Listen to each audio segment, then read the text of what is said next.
Tonight on UMTV News, the war in Gaza is escalating and its effects are being felt across the entire world. We will take you to protests taking place in D.C. and tell you why hospitals are at the center of the latest controversy. Plus, it's been 1 year since 3 University of Virginia football players were shot and killed mid-season. Hear how one victim's alma mater is using art to honor the South Florida native. And later on, Miami goes golden. Hear how one spot in Wynwood is giving people a slice of the past. Those stories and more right now on UMTV News.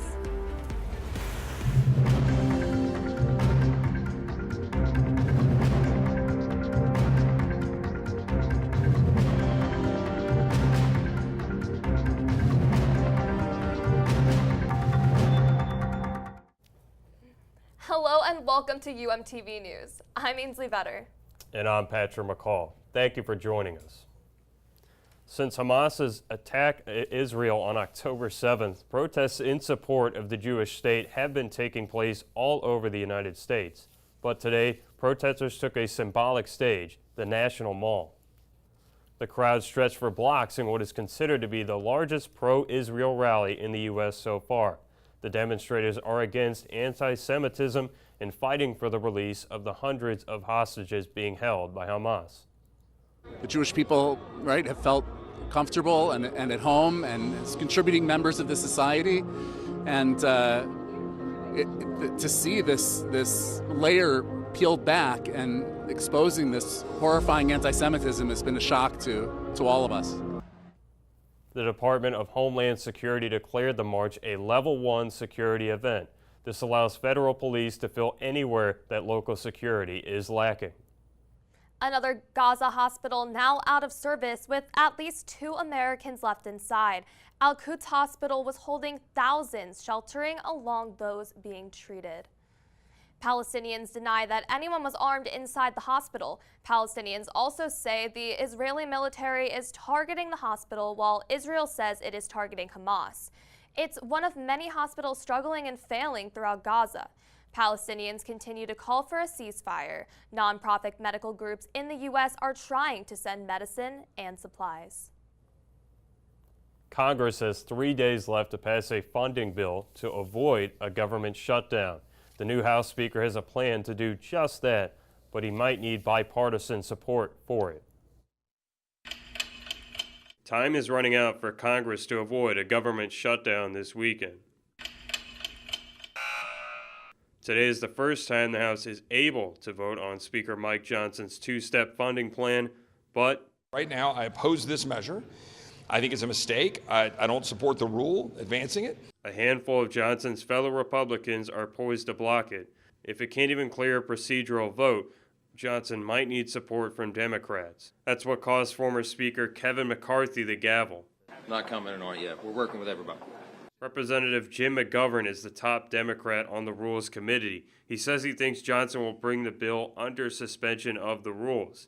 That means it could skip the procedural vote, but it would need a 2/3 majority to pass. For now, I am pleased that Speaker Johnson seems to be moving in our direction. A source with knowledge on the matter says Johnson thinks he has bipartisan support from top congressional leaders.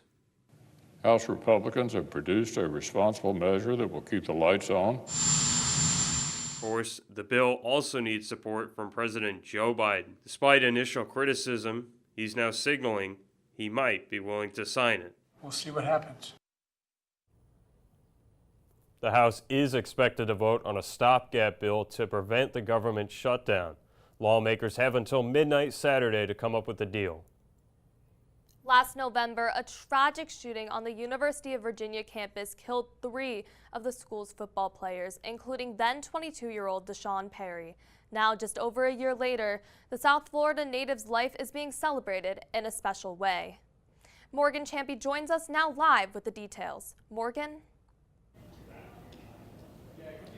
Thanks, Ainsley. Now, yesterday, November 13th, was the 1-year anniversary of that shooting that killed Perry and the others. But as he grew up in the area, the Miami community decided to celebrate his life with one of his passions, art. Love, art, football. Those are 3 things that the late Deshaun Perry kept close to his heart. On November 13th, 2022, Perry and his teammates Devin Chandler and Lavelle Davis Jr. were killed in a shooting on the University of Virginia campus. They had just returned from a class trip when another student opened fire on the bus. He was an extraordinary young man, a remarkable young man who was very respectful. He worked in the community and his church and worked with the youth. And, you know, unfortunately, his life was cut down tragically in a senseless act. A studio art major from Miami, Perry had a passion for creativity outside the sport he loved.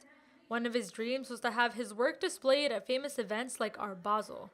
For the one-year anniversary of his death, his life was celebrated in such fashion. Love Art Football was organized to celebrate Perry's life and showcase the work he created before he died. I wanted to find a way to honor him, and I decided to do this exhibit on him to show the world and to display to the world his artwork that he phenomenally did, you know. I wanted to show that he had not only had a love for football and his family and his community and his church, he also had a love for art.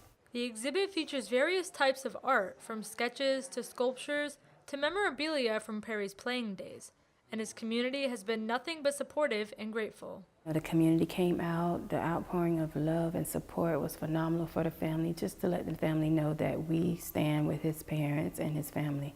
We have their backs through this most tumultuous time, you know, in remembering his tragic death, and he just had a promising future. He was that shining light, and we just had to do something.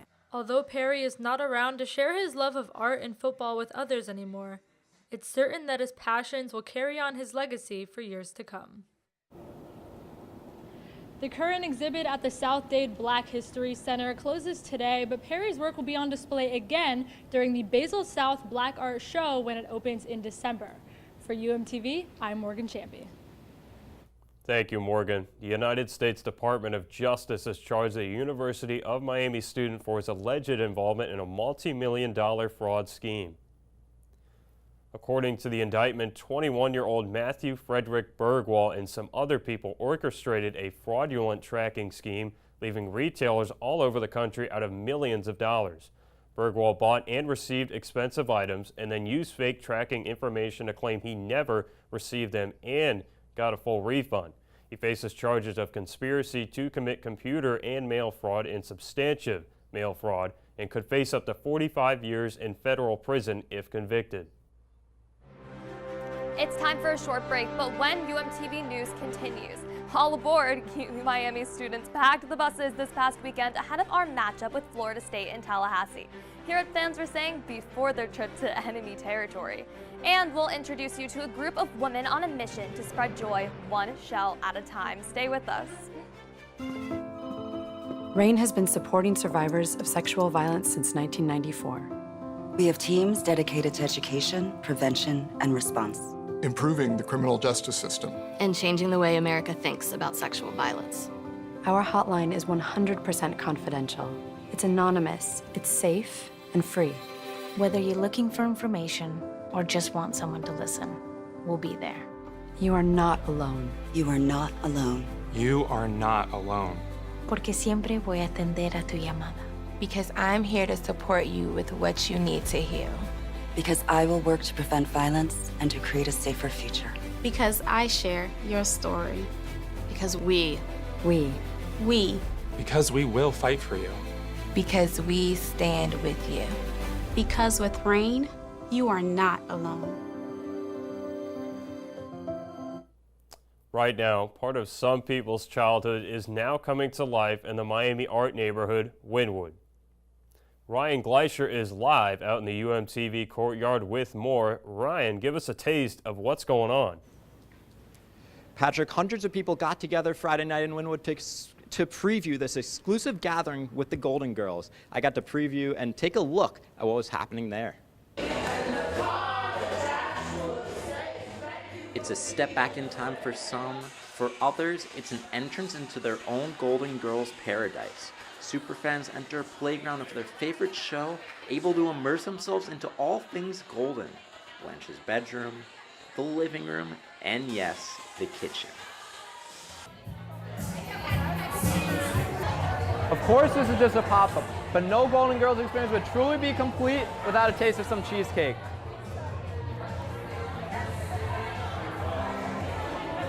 Pretty good. From the variety of different dining options to the very detailed decorations, Derek Barry from Bucket Listers is the mastermind behind this project. For us, we knew it's gonna look cool in here. It's very easy, well not super easy, but to make, hey, we know we gotta do this Blanche's bedroom and the Golden Girls kitchen, but we want the food to be as awesome as these photo moments. So we hired an executive chef, Royce Burke in LA, and he crushed it. You know, he really put some time and effort into building out this menu with us. Even though the show ended over 30 years ago, fans still say it is a big part of their lives. Was born in '87. Yes, I'm giving my age. I'm old, but I grew up watching Golden Girls with my grandmother, and I still watch it almost every night when I go to bed. It's always on in the background. Fans walking around couldn't pass without not noticing the drag artists performing as the Golden Girls. Fans were drawn to them all throughout the night, and I couldn't help but notice that they were sporting some pretty wintry clothing despite being in the Sunshine State. You gotta wear a sweater in Miami. It's true, it's just scalding hot these days. We dress like this all the time. In the 1980s, this is the way you should look. The pop-up opened Friday, and if you're worried you'll miss out on any of these festivities at the pop-up, you still have until the end of the year to catch it and grab some cheesecake with your friends. Reporting live from the UMTV courtyard for UMTV, I'm Ryan Gleischer. Thank you, Ryan. Also over the weekend, the University of Miami's school spirit could be heard nearly 500 miles away. Canes set off on Friday to see the historic University of Miami versus Florida State University football rivalry with their own eyes. Category 5, which is the official student section and spirit group for the university, organized a bus trip to Tallahassee for some 80 students. Members of the organization say planning began back in the spring semester. They start looking at possibilities for away trips. Most of the time, it's always FSU when it's away. When I hear FSU, I cringe because I'm just like, ugh, FSU. Like, no one likes FSU. Says planning includes looking at hotels, booking buses, and booking giveaways. The trip fee included the ticket, hotel, and transportation. The buses left from right behind the Shalala Student Center on campus. They would stop in Orlando for a night and then make their way into Seminole territory on Saturday. And the game didn't necessarily go as UM fans hoped. Freshman quarterback Emory Williams gets his second career start over Tyler Van Dyke, but leaves the game after a nasty hit in the fourth quarter. Van Dyke finished the game for the Canes as they lose 27-20. FSU wins for the third straight year, and it was later confirmed that Williams is out for the season with a broken arm. And finally, tourists to the Florida island of Sanibel are finding painted shells on beach, and it is not an accident. The shells are created by a group of women who call themselves Sanibel Shell Fairies. They paint seashells in their own unique styles and then hide them on the beach for others to find.